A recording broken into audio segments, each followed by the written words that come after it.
Meus queridos amigos e irmãos, muito boa noite. Estamos aqui, como acontece todo quarto sábado do mês, um programa O Eco da Imprensa Espírita.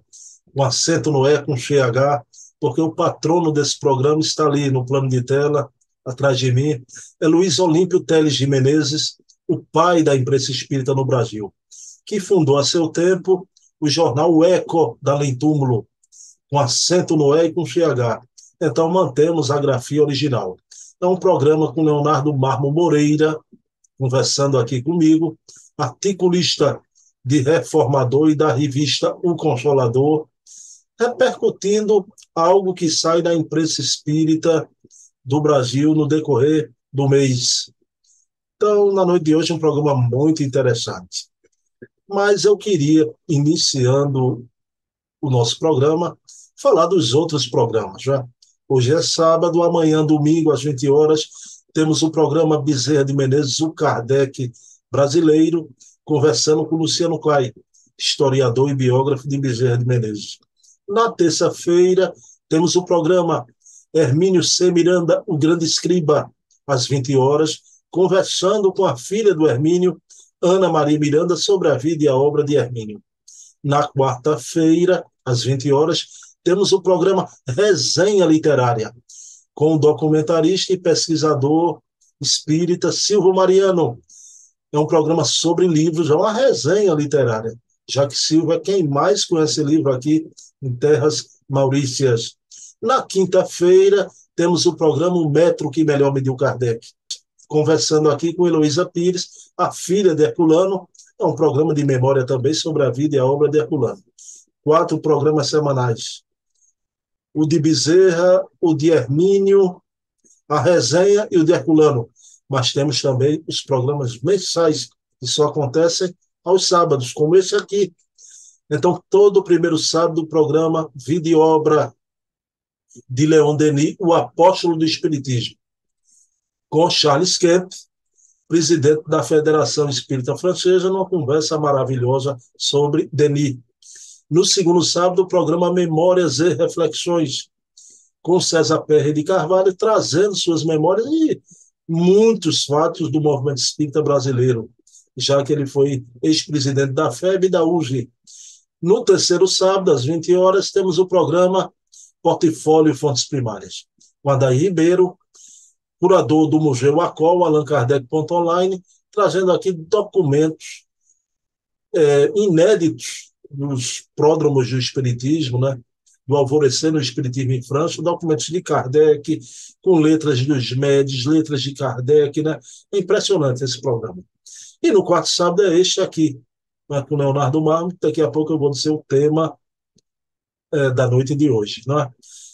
Só fazendo um esclarecimento, pessoal, esses programas são gravados nas noites de terça, quarta e quinta. À noite eu gravo 2 programas por noite, na terça e na quinta. Por quê? Porque senão eu não produzia tanto. Não tem como fazer 5 programas semanais ao vivo. Então eu foco naqueles dias as gravações e distribuo durante a semana. Senão não tinha vida própria, não é? Não tinha vida própria, eu tenho mulher, tenho filha, já tenho trabalho, então não fechava a conta. Mas por que eu estou querendo colocar isso aqui? Porque eu deixo o chat aberto, as pessoas comentam, então está explicado. O importante é a opinião de vocês, que vocês estão achando, e no programa de hoje comentem o assunto assaz interessante, mas eu não interajo com o chat, está explicado aqui, acho que bem explicado, né? Eu produzo muito, não tem como. Toda noite eu estou no computador. Então, eu foco naqueles 3 dias no meio de semana, né? Gravando tudo e sai distribuindo. Ok? Mas comentem no chat. É muito importante. O programa tem uma temática sempre maravilhosa, né? Então, o Marmo já está aqui juntinho de mim. Vamos elevar o pensamento a Deus, agradecer ao nosso Pai de bondade infinita por mais essa oportunidade e que possamos, na noite de hoje, conversar sobre reencarnação, as comprovações das vidas sucessivas, um dos princípios basilares da doutrina espírita. Então, pedindo permissão a Jesus, a quem tudo devemos, iniciamos o nosso programa da noite de hoje. Já vou colocando o Leonardo Marmo aqui com vocês, ok? Pronto, meus queridos irmãos. Como eu falei, está aqui conosco Leonardo Marmo Moreira, o querido articulista de São João del Rei, Minas Gerais, articulista da revista Reformador e da revista semanal O Consolador. Sempre, todo quarto sábado do mês, a gente repercute o que sai na imprensa espírita, sempre dois momentos, né? Dois assuntos, mas deixa aqui eu dar o boa noite ao meu querido Leonardo Marmo. Marmão, tudo bom, meu amigo? Como é que tu estás aí? Tudo bem? Tudo bem, tudo ótimo, Bruno. Muito contente mais uma vez de estudar com você, de participar do seu canal, que é extraordinário, dispensa comentários, e fico feliz de poder dar uma pequena contribuição nessa discussão doutrinária mais ampla, e muito feliz de estar atuando no movimento espírita. Essas 2 semanas tivemos muitas atividades aqui em São João del Rei, presenciais, e região também, porque não é em outras cidades vizinhas. Então, estamos trabalhando no movimento espírita, estamos trabalhando bastante. Essas 2 semanas foram até bem puxadas. E estamos contentes, né, Bruno? Porque o trabalho doutrinário cansa, mas traz muita satisfação, principalmente quando a gente percebe que ele teve algum contato, alguma interação. Nós fizemos um piga-fogo com alguns confrades na outra semana na Aliança Municipal Espírita, tivemos um seminário sobre passes, tivemos algumas atividades que foram bastante interessantes, fora as palestras convencionais. Então, estamos trabalhando, estamos aí no movimento espírita. Marmo, eu fico impressionado. O Marmo usa muito, né, o chakra laríngeo, né, Marmo? Marmo, além de ser professor, o ofício dele, o ganha-pão dele é dar aula, né? Ainda tem essas palestras, é impressionante. Deus te abençoe e te preserve assim sempre na luta pela divulgação do nosso ideal. Mas, Marmo, eu estava conversando aqui com você em off, antes da gente entrar para a gravação, né? E me motiva a te fazer. Eu sempre faço uma pergunta inicial antes da gente adentrar o tema, né? Marmo, você me disse que terminou de ler, ou melhor, você leu de cabo a rabo uma obra fantástica, né? Extraordinária, que é a obra Espíritos sob Investigação, do querido Carlos Sete Bastos, para mim, o ícone, o grande ícone da pesquisa espírita do Brasil. Eu digo isso e repito sempre, né? Ele elevou o patamar, né, da historiografia aqui no nosso país. Mas, Marma, eu queria tua impressão, porque foi assaz elogiosa, né, sobre a obra, a importância dessa obra para o movimento espírita. Qual foi a tua impressão, Marmo, sobre a obra do Carlos Sete? Bom, tá aqui, Bruno. Ó, não dá para ver a câmera, acho que a câmera não tem resolução para ver. Está todo riscado. Li realmente, estudando, marcando, fazendo anotações, eu e meu pai. Quem comprou para nós foi o meu irmão. Meu irmão mora em Jacareí, comprou das mãos do Carlos Sete Bastos. Meu irmão mora em Jacareí, Eduardo, e, e eu li o livro de capa a capa e as impressões são as melhores possíveis. Quando a gente comentou sobre o livro, eu já tinha, meu irmão já tinha comprado, mas eu estava no meio do semestre, não tinha lido.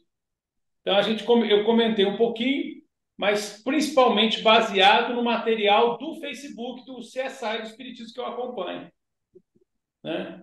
Mas agora eu realmente li o livro, aproveitei até um intervalo entre os semestres, né? O mês de julho, que é a gente ganha um intervalinho entre os semestres letivos, e li. O livro é fantástico, o livro é muito bom, é uma contribuição extraordinária.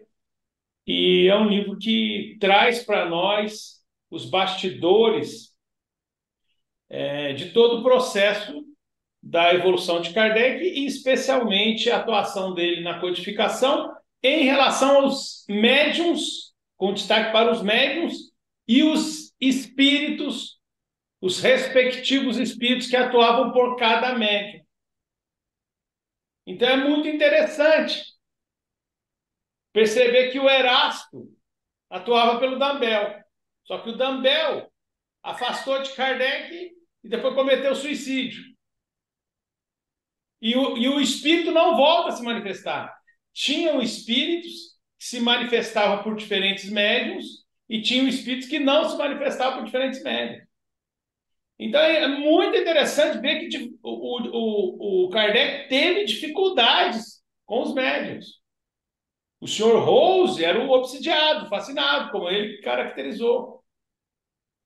O último livro, a Gênese, tem 2 médios apenas. O Delian e o Flammarion. E os dois largaram o movimento espírita. Os dois com mensagens polêmicas dentro da Gênese.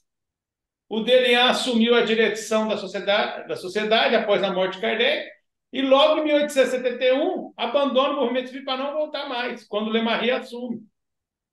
E o Flammarion também, já com a morte do Kardec, também já está num processo de afastamento. Sem falar na Celina Jafé, ou Japé, Celina, que teve as dificuldades dela com Kardec. Então, é interessante perceber, e o livro é muito conteúdo, é muito bem escrito. A discussão, o Kardec, antes do trabalho espírita, a discussão é muito rica, e o livro mostra isso, que o Kardec teve dificuldade com os médiuns. E alguns médiuns recebiam alguns espíritos, e depois que se afastaram, aquele espírito não volta a se manifestar. O caso do Erasto é um caso bastante emblemático, porque o Erasto é considerado por muitos um dos principais espíritos da codificação. Eu lembro de um famoso livro que falava O Pensamento de Erasto, que o Erasto foi uma referência. Só que, na hora que o médium se afastou, o Kardec não teve mais acesso, o espírito não se manifestou. Nós sabemos que, às vezes, o espírito tem que se combinar fluidicamente para dar manifestação pelo médium. E, às vezes, a sintonia não funciona. Dona Ivone do Amaral Pereira teve esse problema com o Vitor Hugo. O Vitor Hugo achou que não ia funcionar transmitir por ela amor e ódio. Então, ele contou a história para que Charles contasse a história. Mas a história, em princípio, era de Vitor Hugo. Então, é interessante essa questão dos médios. Então, é um estudo muito profundo, muito vasto, e que mostra também que Kardec tinha essa questão de pesquisar vários médios para fazer o controle da concordância universal do ensino dos espíritos, mas, em alguns casos, ele variou o médium, não é porque ele queria variar, é porque os médios afastaram também do trabalho. Os médios afastaram do trabalho. O que acaba, Bruno, se você me permite, para fechar esse comentário, destacando indiretamente os trabalhos de Chico Xavier, de Divaldo Pereira Franco, de Ivone do Amaral Pereira, de José Raul Teixeira, de Dona Zilda Gama e até do Valdo Vieira. Por quê? Porque muitos dos médiuns de Kardec perseveraram um tempo muito menor do que todos eles perseveraram no movimento espírita. E foram muito menos disciplinados moralmente, com oscilações e com problemas. Tanto é que muitas vezes foram caracterizados como obsidiados, às vezes combateram Kardec e às vezes até cometeram suicídio. Olha só. Então, é para se refletir, é para se pensar, e é para se aprofundar, e é para se questionar algumas das ideias que nós tínhamos anteriormente, porque nos faltava, eram hipóteses, e nos faltava informação, e muitas vezes o próprio Carlos F. Bastos destaca isso. Nós tomamos alguns comentários do Silvino Canuto Abreu, no seu famoso O Livro dos Espíritos e a Sua Tradição Histórica e Lendária, como verdade histórica, e é um livro, a sua tradição histórica e lendária, vai saber, lendária. Olha só. Então, por exemplo, a Julie Baudin, não era Julie Baudin, não é? É Pelage. A discussão dos nomes. A Ruth Celina Jafé não é Ruth, é Celina Jafé. E isso são alguns detalhes, mas tem um contexto maior, mais amplo. E ele fez um livro fantástico. Eu acho que foi uma contribuição fantástica. Esse dia para trás, o Carlos Sete Bastos fez uma postagem, Bruno, que eu achei maravilhosa, sobre a participação de Leon Denis e Gabriel Delany no Congresso de Psicologia de 1900, antes do Congresso Espírita e Espiritualista de 1900. Antes do Congresso Espiritualista, eles participaram do Congresso de Psicologia e defenderam o aspecto científico do movimento espírita. Delany e Denis, em 1900. E foram duramente combatidos no Congresso. E, aparentemente, depois nunca mais os espíritas foram chamados, mas tentaram, se desdobraram para defender. Em 1900, lutando. Certo? Esse dia para trás, o Carlos Serpas também fez uma postagem muito interessante, discutindo o possível pseudônimo do Jean Mayer, né? O Jean Meyer, o mecenas do Espiritismo, Jean Meyer, ou Jean Meyer, o mecenas do Espiritismo, que ele tinha um pseudônimo Nicolai B, me parece, se eu não estou enganado. Então, detalhes muito interessantes, e eu desconfio que isso já sinaliza, talvez, uma outra obra do Carlos F. Bastos, com mais detalhes sobre o processo da evolução do pensamento espírita com os apóstolos do Espiritismo, Delany, Denis, um assunto fantástico. Então, esse livro é sensacional. Parabéns, Carlos F. Bastos, você tem todo o meu respeito e minha consideração. O livro é muito bom, ajuda muito a compreensão do Espiritismo, do processo de Kardec, do esforço dele, das dificuldades, quebra alguns mitos, algumas lendas, mostra também que os médiuns tinham muitas dificuldades, dá nome aos bois, faz com que a gente entenda melhor como foi constituída a Constituição. Certamente é uma contribuição muito fantástica. E se Carlos F. Bastos trouxer mais, eu desconfio que sim, pelas postagens recentes do CSE, que são excelentes. Eu acho que tem material do pós-Kardec, principalmente, serão bem-vindas e certamente trarão mais contribuições fantásticas na nossa formação do pensamento espírita, nessa área da historiografia, principalmente. Leonardo Marmo, uma perguntinha breve para você. O Carlos Sete, inclusive, me disse, Marmo, que ele agora está debruçado, estudando muitos congressos espíritas, desde os primeiros lá, com a participação de Denis Delany, até os nossos dias, né? Ele está fazendo realmente, vasculhando, mergulhando nos congressos espíritas. Mas, Marmo, você citou brilhantemente essa questão da problemática dos médios na época de Kardec e os grandes médios aqui no Brasil, né? Eu percebo, vou usar uma expressão sua, que eu acho antológica, esse livro deixa os Kardec estritos com a barba de molho também, não é, Marco? O que acontece é o seguinte: os médiuns de Kardec, os médios que ele utilizou, muitos deles tiveram muitos problemas. Alguns ficaram obsidiados mesmo. Alguns afastaram de Kardec. Alguns se tornaram adversários de Kardec. Não só médiuns, mas também dirigentes. Eu, durante muito tempo, Bruno, eu publiquei artigos e estudei a questão sobre Rustem, o problema do rustenguismo, como você, como muitos confrades. E eu achei interessante que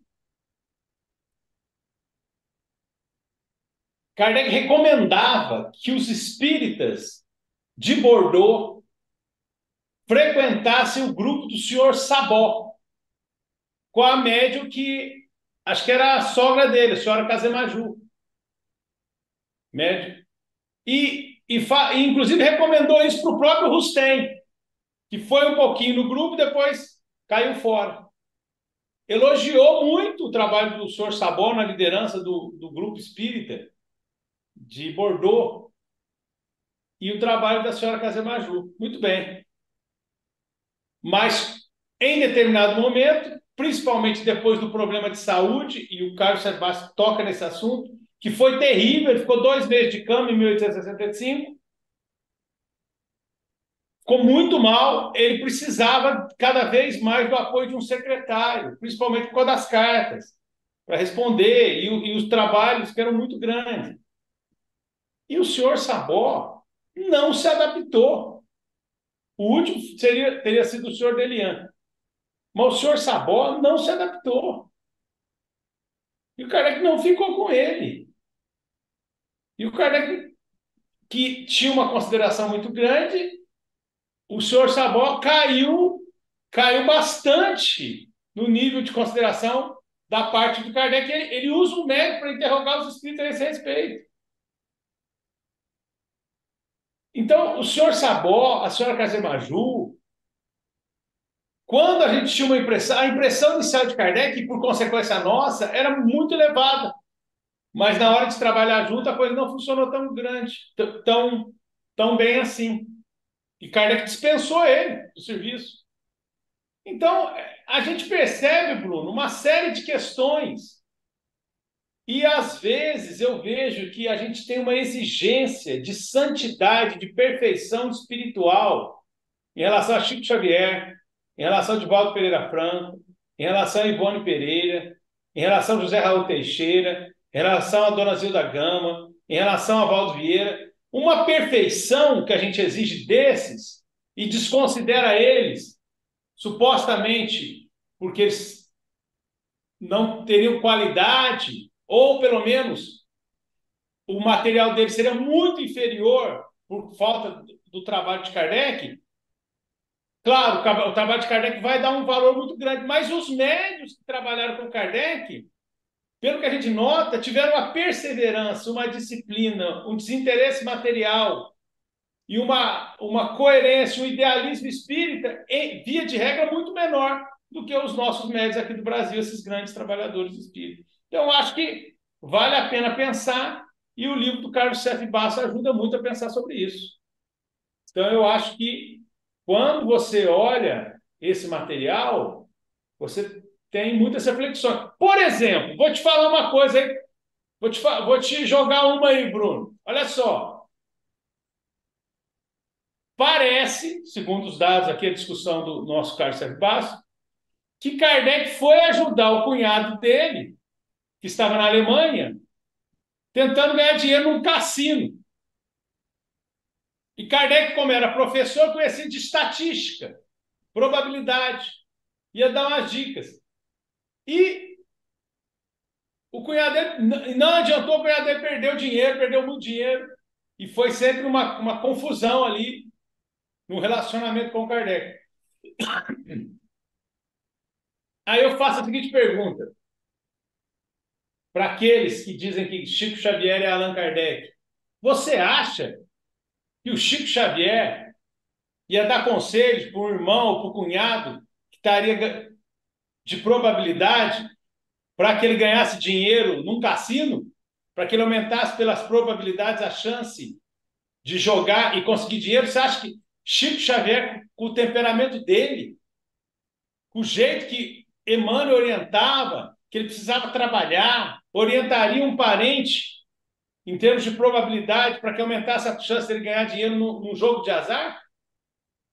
Então fica aí a pergunta, porque esse livro, ele humaniza Allan Kardec, assim como humaniza os espíritos que atuaram pelos médios e humaniza principalmente os médios de Allan Kardec. E tira alguns mitos que nós nutrimos e que, às vezes, os companheiros, que eu chamo de Kardec estrito, exageram um pouquinho, né, Bruno? Na minha opinião, o Brasil teve médios de um trabalho maravilhoso que, para mim, suplanta aqueles médios que Kardec teve à sua época. Né? Eu fico até imaginando se Kardec tivesse nas suas mãos um Divaldo, um Raul, um Ivone. Né? Então, Kardec era um gênio porque com esses médios ele fez aquele trabalho genial. E pois esses é, médios não tiveram Kardec. pois é. Mas os médios, no mano a mano, individualmente, eu acho que os médios esses médios que nós estamos citando, brasileiros, eles não pedem para os médios de Kardec, mas não pede nenhum deles, para nenhum deles. Pule de 10. Mas, Marmo, vamos lá. A gente hoje tem dois assuntos, Marmo, né? A gente sempre repercute o que sai no mês, né? Está sendo divulgado um vídeo que eu acho importante a gente abordar aqui, porque é a obra de André Luiz, esse espírito maravilhoso, né, que traz, né, a vida no plano espiritual, o que é e como é a vida na erraticidade. Então, com o filme Os Mensageiros, o nosso lá 2 já é baseado nas obras Os Mensageiros, e é um vídeo curto, mas o anúncio já para 25 de janeiro, né? A gente está aí no Dealbá do Ano Novo, vamos ter esse filme. E lá o Wagner de Assis, né? Que eu gosto muito do jeito dele, eu não estou analisando doutrinariamente. Como diretor de cinema, né? Ele realmente tem uma empatia, parece ter o elenco na mão. E o Edson Celulari, muito entusiasmado, né? Sempre achei o Edson Celulari um ator diferenciado, né? Mas o mais importante, Marmo, né? A obra de André Luiz novamente na tela, e isso aí mostra que o Espiritismo está influenciando, né, as artes e a cinematografia já há algum tempo, mas é um motivo de alegria que isso não cessou nem vai cessar. Uma nova obra nas telas dos cinemas brasileiros, né, Marco? O que é que você achou do vídeo? O que é que você acha dessa iniciativa do novo filme que vem por aí? Eu acho excelente, excelente. O Wagner de Assis, ele fez uma estratégia, me parece, pelo menos olhando de fora, como telespectador, né, como, obviamente, admirador do trabalho e espírita atuante que acompanha essa filmografia e esse trabalho. Então, ele fez algo que eu achei interessante. Ele mantém o Renato Prieto como André Luiz, mas dá um destaque especial para Aniceto, que é o mentor dos mensageiros, como um ator conhecido e carismático como Edson Celular. Então, você tem um destaque. E o Renato Prieto é um ator conhecido, e é conhecido especialmente no meio espírita. Mas você também chama atenção e divide. Coloca um destaque para os dois, para um ator. Então, o Renato Prieto volta a ser André Luiz, porque ele está muito identificado com essa imagem, e o sucesso do primeiro filme ajudou nisso, o Nosso Lar. E ele volta, mas também tem o Edson Celular, que é um ator muito conhecido, independentemente do meio espírita, e que dá um destaque que chama atenção, dando destaque também para o trabalho do mentor de André Luiz nesse livro, que é Aniceto. Nesse livro, Os Mensageiros. Obviamente, o livro também contempla trechos baseados em Obreiros da Vida Eterna, que é o quarto livro da obra de André Luiz, da obra principal, A Vida no Mundo Espiritual. Então, acha essa iniciativa muito interessante. Um detalhe interessante, Bruno, aí é uma curiosidade, que eu acho que aconteceu, é porque nós estamos tendo um problema entre aspas, nos cinemas. Porque a estreia do filme, desde o ano passado, estava marcada para 31 de agosto. Ou seja, seria agora, na próxima semana, no final da próxima semana. Aparentemente foi adiado. Por quê? Porque nós estamos tendo um problema entre aspas, mais uma vez, nas salas de cinema, por causa do fenômeno Barbenheimer. Né? O Oppenheimer, que já bateu 660 milhões de dólares em bilheteria, e a Barbie, que bateu 1,2 bilhão de bilheteria, competindo com Missão Impossível 7, do Tom Cruise. Missão Impossível 7, Missão Impossível Acerto de Contas, parte 1, que estreou uma semana antes de Barbie e de Oppenheimer, e está com 500, chegando em 550 milhões de bilheteria, e segundo os estudiosos, o pessoal que publica sobre isso na internet, teve a sua bilheteria muito prejudicada pela concorrência com Barbie e Oppenheimer. Então, quer dizer, Então, se não está fácil nem para o Tom Cruise, nem para Paramount, eu acho que foi interessante adiar essa estreia. Muita gente, inclusive, essa discussão estava acontecendo antes das estreias. Se o Tom Cruise ia manter a estreia. Alguns falaram assim, o Mario Bros comandou as bilheterias em março, abril, no mês de outubro, mas a gente sabe que no hemisfério norte, o verão, né? O verão é muito importante, o verão, as pessoas tiram as férias, saem, vão para os cinemas. Então, o verão é muito visado. E essa concorrência muito grande talvez tenha influenciado, porque até Missão Impossível, que estreou antes, ainda está em cartaz. Então, eu imagino que isso deve ter influenciado, pelo menos um dos fatores, para esse adiamento do dia 31 de agosto, que era a previsão inicial, estreia de Nosso Lar 2 dos Mensageiros, para 25 de janeiro, que é esse link, esse pequeno vídeo que você selecionou do Edson Celulari, com o Wagner de Assis, o Renato Preto também, fazendo essa pequena propaganda, essa pequena divulgação do material de Nosso Lar 2. Então, acho que é uma curiosidade sobre essa questão do adiamento. Então, acho que é bem-vindo, por quê? Porque a gente sabe, né, Bruno, que a produção é muito cara. E a divulgação, o marketing de propaganda é muito caro. E para você ter chances dos diretores, dos produtores, tentarem fazer outros filmes, e essa máquina continuar gerando divulgação, com novos filmes de qualidade, com boas produções, tem que gerar um lucro mínimo. Ou pelo menos tem que pagar os custos. Tem que pagar os custos. Como Chico Xavier, como Nosso Lar 1, como Bezerra de Menezes, o Diário de um Espírito, que foram filmes que se tornaram, que abriram um filão forte dentro do mercado de cinema brasileiro. Por quê? Porque foram sucessos de bilheteria, geraram muito interesse e geraram lucros para os produtores.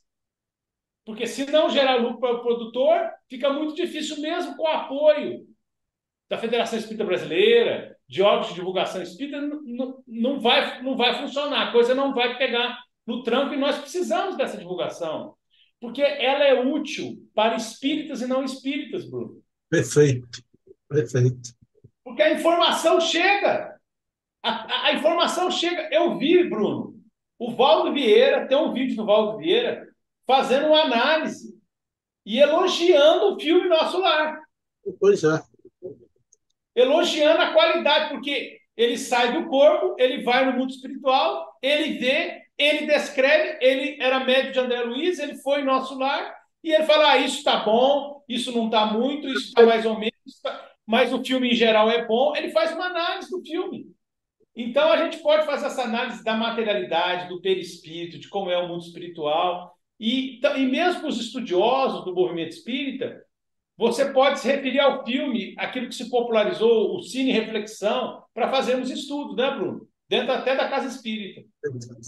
Marmo, eu queria te fazer uma pergunta. Você foi maravilhoso, né, citando o Valdo, né? O filme, você foi muito feliz, né? A gente concorda com esse adiamento. Foi uma sacada muito boa do Wagner, né? Lamento por Tom Cruise, eu sou fã do Tom Cruise, fã. Não com relação ao Oppenheimer, mas a Barbie, por exemplo, fizeram um filme, uma lacradora, né? Com todas essas pautas aí do momento, pelo amor de Deus, mas que é um filme que desperta a atenção do grande público. Você vê o sucesso de bilheteria e o Wagner teve a sacada, colocou lá para janeiro. Mas, Marmo, você, falando aí do Valdo, aprovou o Nosso Lar. Eu acho que se aprovou o Nosso Lar, o Wagner vai seguir na mesma tirada. O Valdo não está mais aqui, mas aprovaria o que vem agora. Mas mesmo assim, com essa aprovação que a gente aprova, tá? Marmo, a gente observa, e o público espírita tem que compreender a arte da cinematografia, não é? Que tanto no filme Kardec, que é do mesmo diretor, Wagner Assis, né? Marmo, tem que ter, Marmo, isso é mais velho que o mundo, né? A licença poética também para atrair o grande público, né? Eu vejo muito pessoal que quer ver filme espírita na tela, como quem lê o livro, com aquele filtro da pureza doutrinária e ficam indignados com uma ou outra licença poética, não é? Mas isso aí o Wagner conhece isso aí, inclusive o nosso lar e os mensageiros, com assessoria da FEB. Então, o público compreenda que uma ou outra licença poética que não desnature completamente a informação, que é fidedigna, é maravilhosa, mas é normal. Não é isso, Marma? É isso, é isso. E a gente está percebendo um esforço de qualidade da informação. Não só em Nosso Lar um acreditamos, esperamos o Nosso Lar 2, o E a Vida Continua também, que tem um outro livro de André Luiz, A Vida Continua, que gerou filme. Né? Então já são dois, esse vai ser o terceiro. Uma produção menor, mas um filme muito interessante também, principalmente o início dele. Eu gostei muito da maneira como fizeram o início do filme. Digamos, a primeira metade do filme, muito interessante, muito informativo, muito elucidador. Mas também os filmes dos médiums. Chico Xavier, filme muito interessante, porque a vida do Chico dá uns 20 filmes no mínimo, Bruno. Você selecionar o material para constituir um filme interessante numa linha narrativa, com vários núcleos, foi um filme muito bom. E um detalhe interessante do filme Divaldo, o Mensageiro da Paz. O Divaldo, ele revisou o roteiro 4 vezes. Ele diz isso. Principalmente os fenômenos mediúnicos descritos no filme, apresentados no filme, a maneira como Joana de Anjos aparecia e conversava, como era o diálogo entre ela e ele, o Máscara de Ferro, o espírito que tentava perturbá-lo. Então, vários aspectos. Aquela questão da mãe, da avó do Divaldo, quando ele era criança. Depois, a desencarnação do seu irmão, que gerou aquele processo que o Divaldo ficou paralisado na cama. Então, vários detalhes, como o próprio protagonista das cenas em si, o médium em questão, Divaldo revisou 4 vezes o texto para gerar o filme e assistiu o filme antes da sua liberação, antes do seu lançamento. Isso acaba sendo uma fonte para nós, para o estudo do fenômeno mediúnico. E Kardec certamente aprovaria essas iniciativas. Se ele não fez isso, é porque, obviamente, não tinha isso naquele tempo. Porque a maior caridade que nós podemos fazer pela doutrina é a sua divulgação. Emmanuel afirma: o Espiritismo nos pede um tipo constante de caridade, a caridade da sua própria divulgação. E, obviamente, nós temos que modernizar, aproveitar as novas ferramentas de comunicação para divulgar a mensagem, que ainda é muito pouco divulgada. No nosso último programa, Bruno, você selecionou um material interessante que era justamente a entrada do espiritismo na Bielorrússia. E nós destacamos isso. Por quê? Ou Belarus, né, como está sendo chamado atualmente. Belarus ou Bielorrússia, o nome mais antigo. Mas por que isso é interessante? Porque tem países que a divulgação nem chegou direito. O pessoal nem ouviu falar direito do nome, mesmo com a internet. Então, um filme desse, ele fica para a posteridade. Um trabalho desse fica e ajuda, não só os estudiosos. Então, um errinho ou outro também é fonte de material para o debate, para o estudo, para o aprofundamento. Mas ajuda aqueles que estão começando, né, Bruno? Principalmente desses rincões em que a mensagem ainda não está chegando, mas o cinema consegue chegar e eu acho que a gente tem que apoiar, tem que valorizar e o que tiver ao nosso alcance, que a gente possa contribuir. E esperamos que o filme cubra os gastos, gere um lucro mínimo. Estou falando em lucro, eu sei que parece uma coisa um pouco herética da minha parte, mas para que os produtores também tenham motivação para gerar novas continuações. Quem sabe o Nosso Lar 3, e a gente vai enriquecendo o material didático que pode ser útil para espíritas e não espíritas, eu vejo assim. Meu querido Leonardo Marmo, aí a gente não vamos sair do assunto de todo, né? Marmo, o segundo momento foi publicado esse mês. Algumas pessoas compartilharam, dentre elas o querido Oceano Vieira de Mello, a quem eu mando um abraço, né? Conversei esses dias com o Oceano por telefone, né? O Oceano é uma pessoa que impressionante, com 1.010 o tempo inteiro. E o Leonardo Marmo Moreira também, né? Na sua página eu vi que você compartilhou um vídeo, uma entrevista, não é? Com Jenny Kukel. O Oceano é expert nessas coisas, é impressionante. A Jenny Kukel dando depoimento, né, sobre o seu caso, que virou filme Minha Vida Noutra Vida, para mim, o mais belo filme sobre reencarnação até hoje. Né?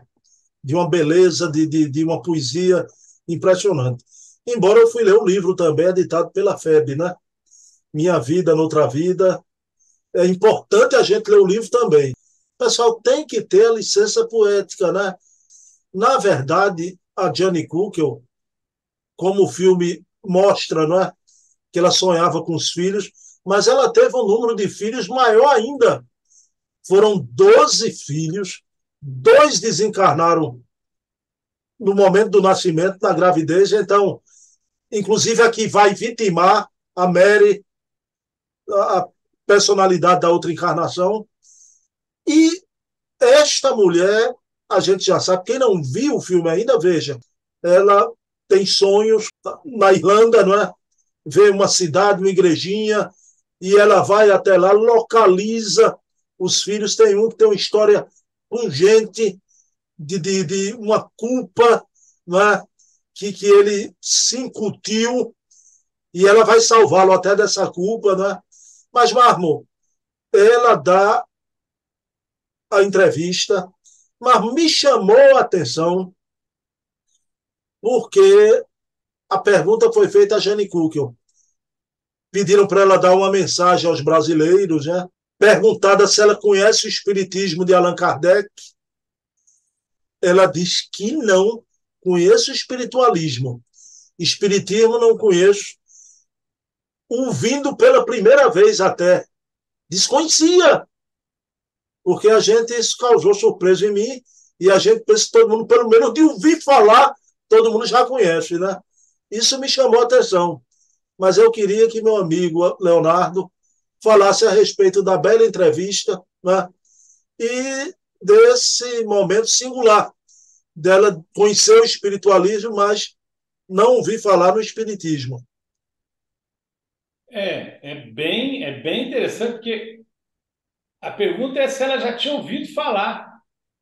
E ela não tinha ouvido falar nem da palavra espiritismo e nem da palavra do nome, né? A expressão Allan Kardec, o nome Allan Kardec.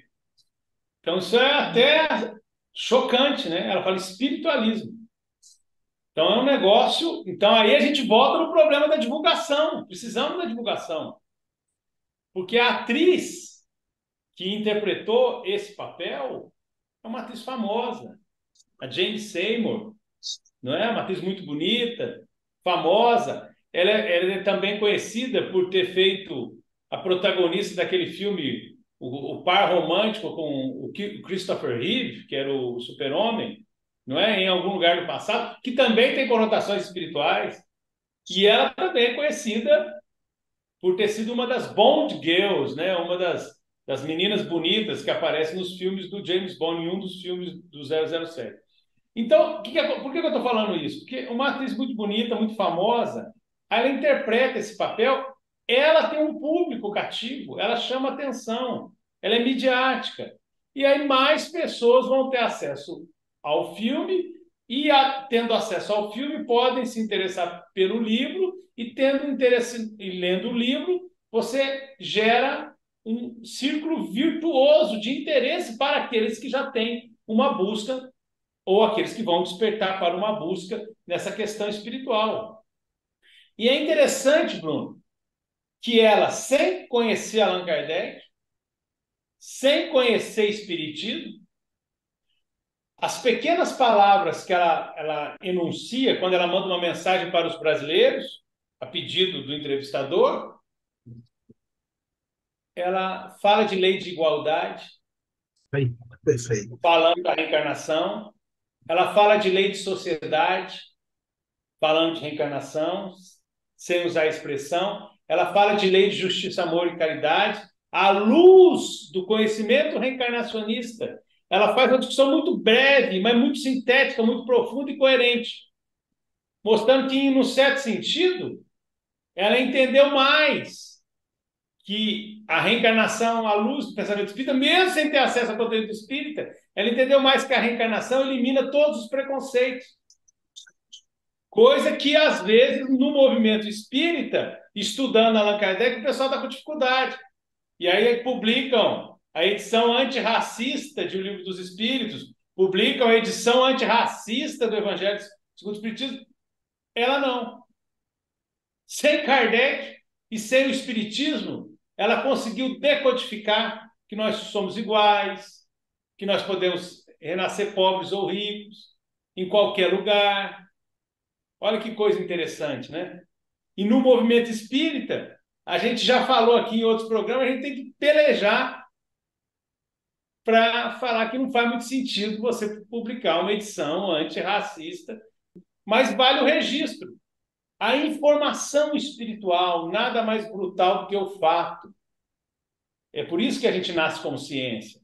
Então, às vezes, Bruno, a gente tem que amar a essência da verdade e das ideias espíritas mais do que o rótulo espírita ou o rótulo kardeciano.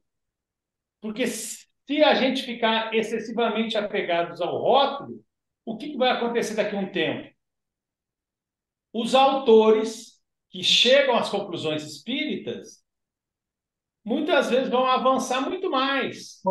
Perfeito. E a gente não vai ter essa conversa, porque a gente vai se auto-excluir dessa conversa, porque eles não vão citar Allan Kardec. Perfeito.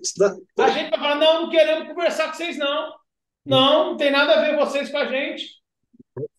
Então, Ian Stevenson, por exemplo, a gente baniria, a gente não aceitaria ele. Não convidaria ele para um evento espírita. Não convidaria Ian Stevenson, porque ele não cita Kardec, ou teria que citar muitas vezes Kardec, senão não vai ser chamado para o evento espírita. Não é? Então a gente tem que ter um pouco de jogo de cintura, para que a gente consiga dialogar com aqueles que não vestem a nossa camisa. Aliás, Jesus falou para os apóstolos, uma vez, quando ele enviou os apóstolos para fazer um treinamento de pregação, de exposição, e depois estava coletando os relatórios, as impressões dos apóstolos quando eles voltaram para dar o retorno, né, esse feedback para o mestre. E eles ficaram muito contrariados em alguns lugares que eles não foram muito bem aceitos. E perguntaram se era para eles dizimarem, mandar o fogo dos céus. E aí Jesus, obviamente, falou que não era por aí, né? E deu uma informação muito interessante. Aqueles que não estão contra nós, estão por nós. Porque nesse contexto, alguns que pregavam evangelicamente não era daquele micro-universo do Colégio Apostólico de Jesus. E certamente citaram Jesus de passagem, ou comentavam alguma coisa citando Jesus, e não era daquela panelinha do núcleo duro do movimento. E os apóstolos ficaram indignados. Oh, mas como que esses camaradas têm direito de falar de Jesus? Espera aí, eles não são da nossa turma, eles não andam com o Senhor, eles não andam conosco. E aí Jesus fala, olha, aqueles que não estão contra nós estão por nós. Então, se Ian Stevenson, se Remendranat Banerjee não cita Kardec, mas chega às conclusões espíritas, ele merece ser considerado. Porque não é ciência? Então tem essa questão do pensamento Kardec estrito e tem essa questão do movimento fazendo a nossa igrejinha espírita. Então a gente está preocupado com o nosso centro espírita, porque tem que ter a musiquinha, né? Aí bota o pessoal da mocidade ali, né? Ré, Lá, Sol, Fá, toca 4 acordes, aí bota a musiquinha para repetir uma igrejinha espírita, não é? Aí tem que ter aquele processo. Então a gente vai fazendo aquele ritualismo, e se a pessoa trouxer uma contribuição que não seja exclusivamente dentro do nosso métier, a gente não aceita. Então, por exemplo, a gente vê Ernesto Bozano, grande pesquisador, com grandes contribuições, esquecido no movimento espírita, para pegar um exemplo, entre vários. Marmo, Leonardo Marmoreno, deixa eu respirar aqui, porque quem ficou falando foi você. Rapaz, parece que Marmo dá uma mediunidade nele, ou o despertar da consciência profunda. Rapaz, o que você falou aí, no extratozinho de tempo, Marmo, foi antológica a sua fala, né? Brilhante, brilhante, brilhante, brilhante. Meu amigo, mas veja bem, você falando dessa bolha que muitas vezes a gente vive, né? E eu vou finalizar ainda com a beleza moral da mensagem da Jane Cook. Mas você citou o querido Ian Stevenson. Eu citei o Hernani, porque são os três maiores do mundo, né, Marmo? O Ian Stevenson, o Banerjee e o professor Hernani, né?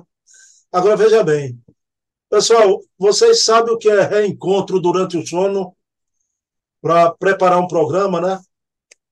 Eu e Marmo, a gente foi levado lá para o plano espiritual, né? Porque a gente entrou aqui na tela momentos antes e a gente fica rindo, né? Porque eu e Marmo, quase ao mesmo tempo, a gente pegou as referências que a gente trouxe para o pro programa de hoje. Olha cá, né? Pessoal, eu não combinei isso com o Marmo. Marmo pode atestar. Aliás, E não é a primeira vez. e não é a primeira vez que isso acontece. Mas só que isso exatamente por ser fora do métier da gente, né? Mas eu tenho uma pergunta para te fazer. O Ian Steve, isso é uma obra clássica de reencarnação, 20 casos sugestivos de reencarnação, não é?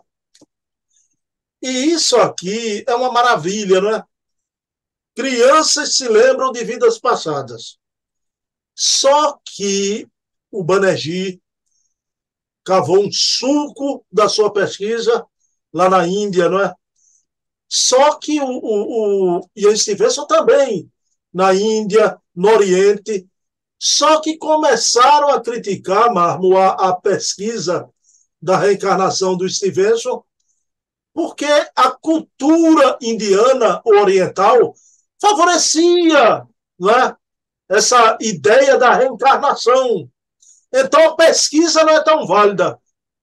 O Ian Stevenson arretou-se e foi fazer uma pesquisa monumental, casos europeus de crianças que se lembram de vidas passadas, para não dizer que é a cultura que favorece. Marmo, eu vou dizer uma coisa a você, até para chancelar o princípio espírita das vidas sucessivas, a gente deve aplaudir, receber, né, e dizer graças a Deus, como Kardec era aberto ao conhecimento universal, à pesquisa universal. Está aí, como exemplo, a revista espírita, não é? Meu irmão, o que é que você fala da pesquisa e dessas comprovações científicas sobre a reencarnação? Porque a gente aprende com o Kardec que a mediunidade é uma característica inerente ao ser humano. Então, aconteceria em todos os locais do mundo. Em todos os locais do mundo, em todas as épocas da humanidade, no passado, no presente e no futuro. Então, essa eclosão aconteceria. E na obra de Kardec, os espíritos falam que a crença em Deus não é um produto de ideias adquiridas. Da onde viria? A crença no mundo espiritual não é um produto de cultura, porque Kardec faz essa discussão com os espíritos. Não é uma cultura, produto de ideias adquiridas. Isso está discutido no livro dos espíritos. Então, Ian Stevenson percebe que a tradição judaico-cristã, que em determinado momento enrijeceu a linha de pensamento anti-reencarnacionista, gerava uma cultura de impedimento, de bloqueio. E muitos podem alegar que a predisposição à ideia reencarnacionista dos orientais favorecia, certamente, favorecia de repente o relato. Mas o fenômeno da lembrança, ele não quer saber da nossa cultura. Ele eclode espontaneamente em qualquer lugar. Claro, num local em que isso é doutrinariamente, é culturalmente rejeitado, a criança, muitas vezes por opressão até dos pais, vai ter maior dificuldade de relatar. Mas, por outro lado, alguns casos mais intensos, mais ostensivos, vão dar uma evidência mais forte ainda da contundência do fato. Assim como você está colocando aí. Essa moça que nunca tinha ouvido falar de Kardec, que nunca tinha ouvido falar do Espiritismo, o relato dela não é submetido a uma sugestão, a uma predisposição cultural. Então, é um relato muito contundente. Assim como acontece nos casos de experiência de quase morte, que acontece com religiosos e ateus, crentes e descrentes, espiritualistas e materialistas. Acontece em qualquer lugar, mas que no caso dos espiritualistas, às vezes tem até um apelo maior para a sociedade. Porque a pessoa, ela fala, não, eu não acreditava, eu combatia isso e agora eu falo, isso não é que eu acredito, isso é um fato. Por isso esses estudos são tão importantes.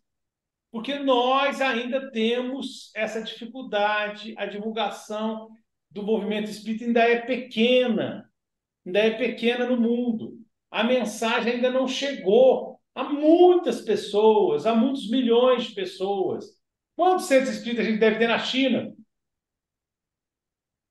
Quantos centros espíritas a gente tem em alguns países da Ásia, superpopulosos? Então a mensagem ainda não está chegando, mas tem que chegar. E nós, buscando a verdade, temos que basear nos fatos.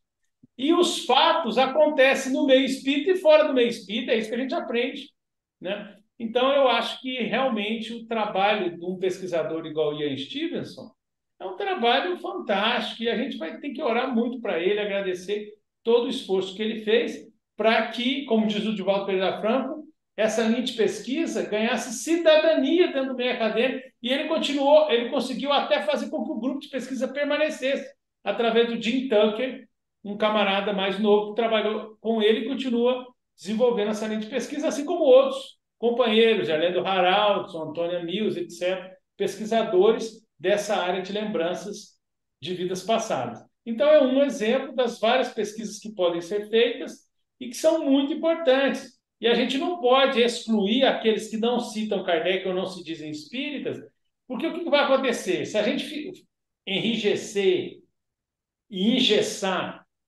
a discussão só no nosso meio, vai ser uma discussão que vai ter um caráter quase que exclusivamente religioso.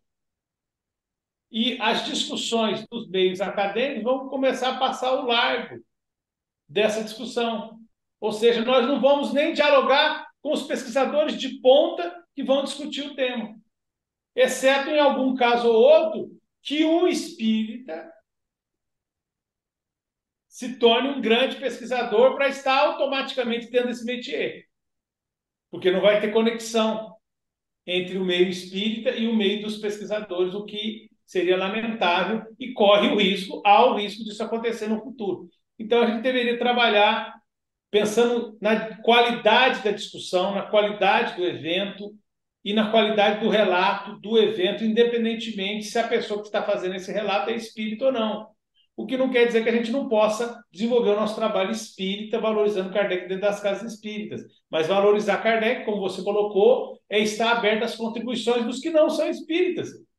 A gente vê isso até no catálogo racional das obras que Kardec publica poucos meses antes de desencarnar, em janeiro de 1869, publicando obras espiritualistas que não eram exatamente espíritas, e publicando algumas até obras contrárias ao espiritismo para fortalecer o nosso debate. Por quê? Porque Kardec apostava na nossa inteligência. Ele apostava na inteligência, na capacidade do espírita, do espiritista, do estudante do conteúdo espírita. Ele apostava que a gente conseguiria dialogar e debater, inclusive com as ideias contrárias, e extrairia informações das ideias contrárias para a nossa fé ser menos cega e mais raciocinada, mais lúcida e com menos equívocos.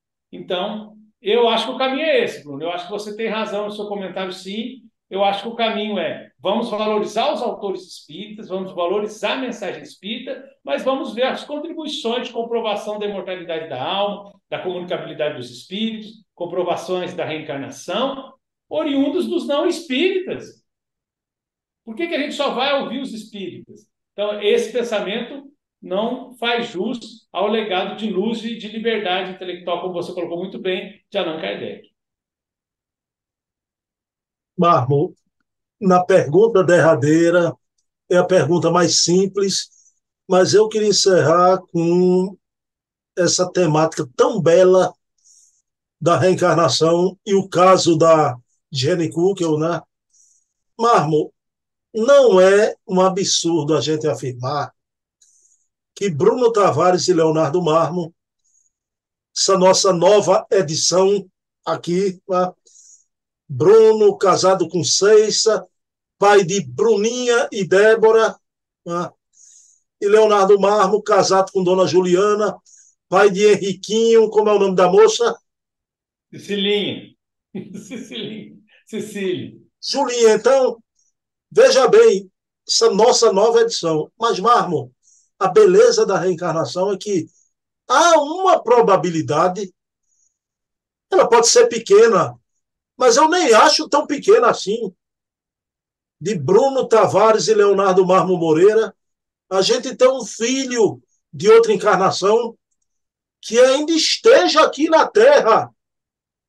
Eu estou na casa dos 50, Leonardo Mármore ainda não chegou aos 50.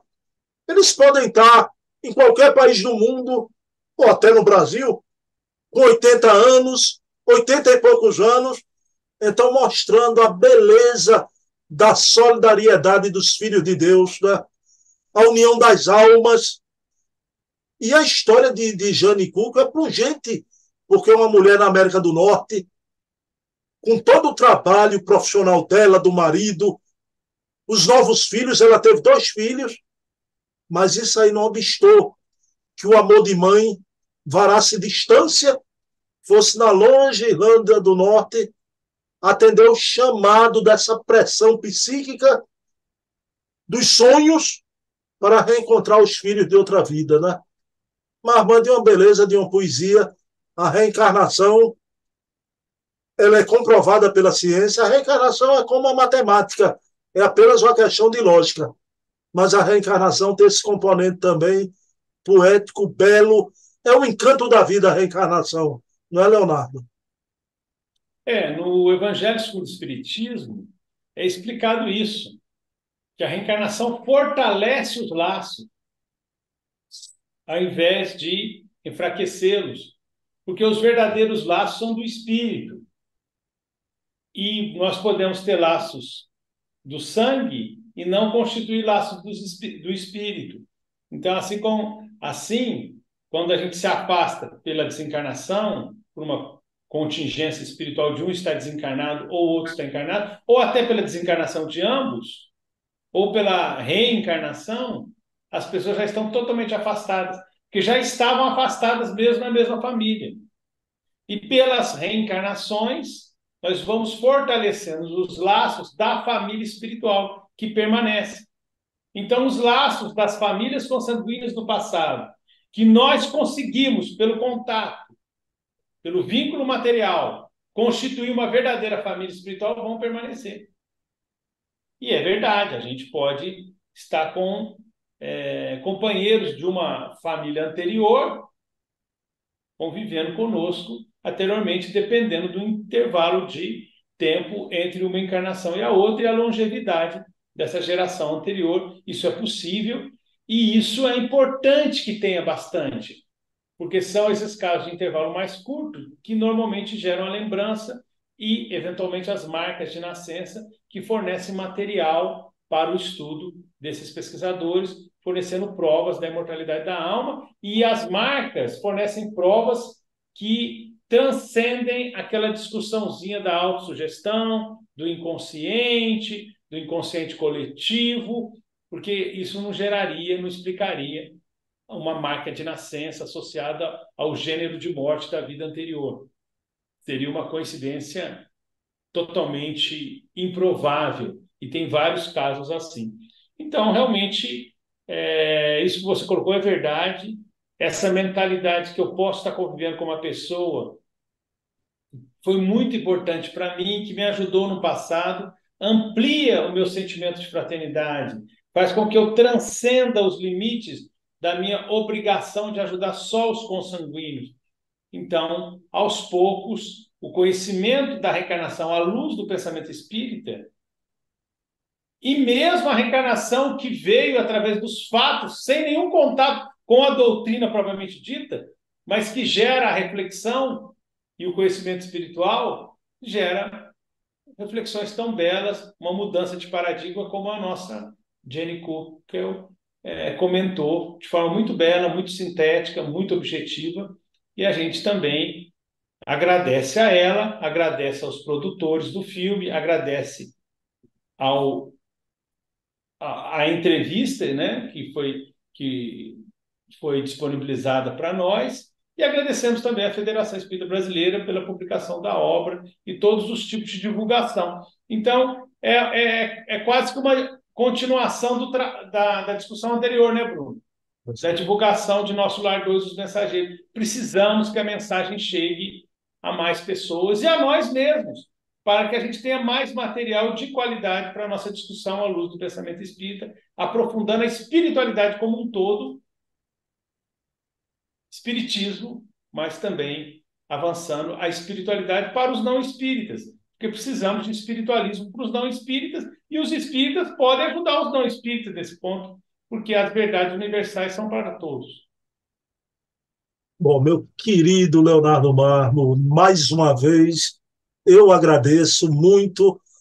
Marmo, você é mais jovem que eu, mas você sabe que tem meu respeito, minha admiração, né?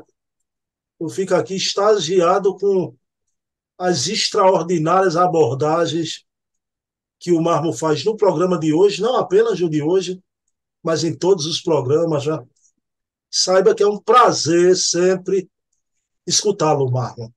E eu quero escutar você agora fazendo a prece, finalizando a nossa reunião, o nosso programa de hoje.